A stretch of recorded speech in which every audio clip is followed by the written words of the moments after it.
Olá pessoal, bom dia a todos. Professor Jones aqui. Hoje abordaremos uma aula sobre destilação fracionada do ar. O que seria, para que serve e qual é o contexto disso? Primeiro, o título da aula é Como obter oxigênio medicinal para o tratamento da Covid-19. É uma aula para o terceiro ano de ensino médio, tá? Uma aula de química. Qual que é o objetivo dessa aula? Nós compreendermos que o ar é uma mistura, tá? E a partir dessa mistura dá para realizar a destilação fracionada e obter oxigênio medicinal a partir disso. Muito interessante. Quais são as habilidades do currículo paulista que estão envolvidas nessa aula? Primeiro, reconhecer o ar atmosférico como formado por uma mistura de gases. E depois, optar pelo processo de destilação fracionada para separar substâncias de interesse, levando em conta a temperatura de ebulições aproximadas.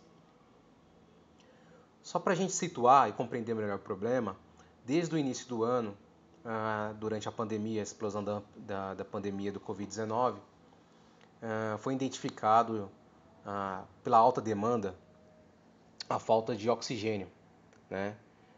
Chega até a ser um crime contra as pessoas que estão em tratamento e precisam desse oxigênio. Ainda está ocorrendo muita falta desse oxigênio medicinal no Brasil, por negligência, às vezes, até mesmo do Estado, né?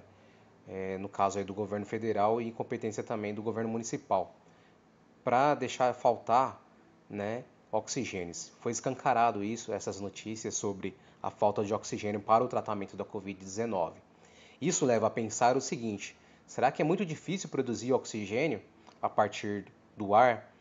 E será que leva muito tempo? Então essa é a ideia, o objetivo dessa aula. Então, para compreender melhor, temos que lembrar que o ar, ele não é uma substância pura, pessoal. Ele é uma mistura. Por quê?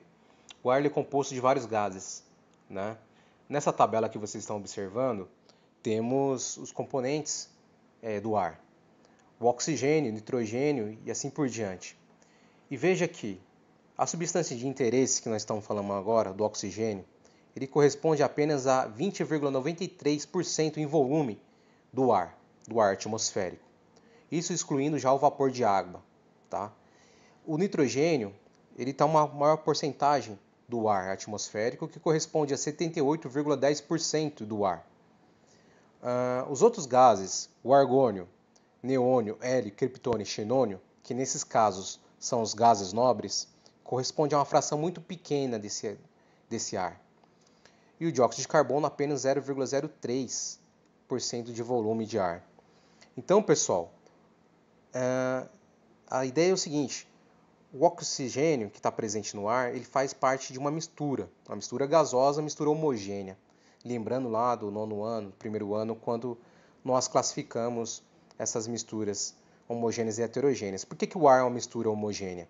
Porque ele é composto de várias substâncias, né, gasosas e que não conseguimos identificar, né, as fases. Então é uma mistura homogênea. Tá? Então o ar não é uma substância pura, é uma mistura homogênea e tem essa composição básica aí. Então, se o ar é uma mistura e o oxigênio é um dos componentes, é possível separar, porque toda mistura é possível fazer a separação. Então, como separar o oxigênio do ar? O oxigênio do ar, basicamente, ele é separado por um processo físico chamado de destilação fracionada. E se vocês forem observar essas empresas, por exemplo, a White Martins, que trabalha somente com gases, e nesse caso gases medicinais, você pode observar que nem nessa imagem, essas empresas utilizam torres de destilação fracionada. São torres geralmente em aço, tá? E aço inox, e essas torres, qual que é a ideia? É confinado o gás atmosférico, o ar atmosférico, esse mesmo que a gente respira, e esse ar atmosférico ele é convertido na primeira etapa em uma mistura líquida, ou seja, diminui a temperatura para converter do estado gasoso para o estado líquido, então o ar é transformado em líquido, ele é confinado dentro dessas torres e depois que ele é confinado, ele é separado por diferença de temperatura de ebulição, ou seja, da passagem do líquido para o gasoso. Então, cada gás tem uma temperatura de ebulição e dá para separar ele nessas faixas de temperatura. Esquematicamente, se nós formos observar, dentro de uma coluna de fracionamento, ocorre o seguinte: a entrada do ar líquido a menos 200 graus Celsius, quando chega aqui ele começa a sofrer variações de temperatura nas placas, e essas placas permitem a passagem dos gases, e cada região dessa tem uma temperatura, levando em conta que a região inferior é a região mais quente dessa coluna, e aí quanto maior a altura da coluna, mais vai diminuindo a temperatura, né? E tem cada coluna, e essa coluna tem saídas, e cada saída tem uma temperatura. Então, por exemplo, entrou o líquido, o ar líquido a menos 200, chegou aqui. Nessa primeira seção, né, digamos assim, na primeira placa, os gases que têm uma temperatura de ebulição menor, eles passarão e acenderão, né, digamos assim, para outro nível. Aquele gás que tiver a temperatura de ebulição, que nesse caso aqui, ó, a menos 183, ele é recolhido primeiro líquido, que no caso o oxigênio. A menos 183, o oxigênio, ele vai para o estado líquido e é recolhido nessa saída. O gás argônio, por exemplo, ele passou por essas placas e vai sair na segunda saída, que ele vai ter uma temperatura de recolhimento que vai sair ali líquido nessa faixa de menos 186. Enquanto isso, o nitrogênio foi para a etapa posterior, que ele só vai ser retirado em cima, a partir de menos 196 graus Celsius. Então é isso que ocorre a destilação fracionada do ar. Em síntese é simples, né?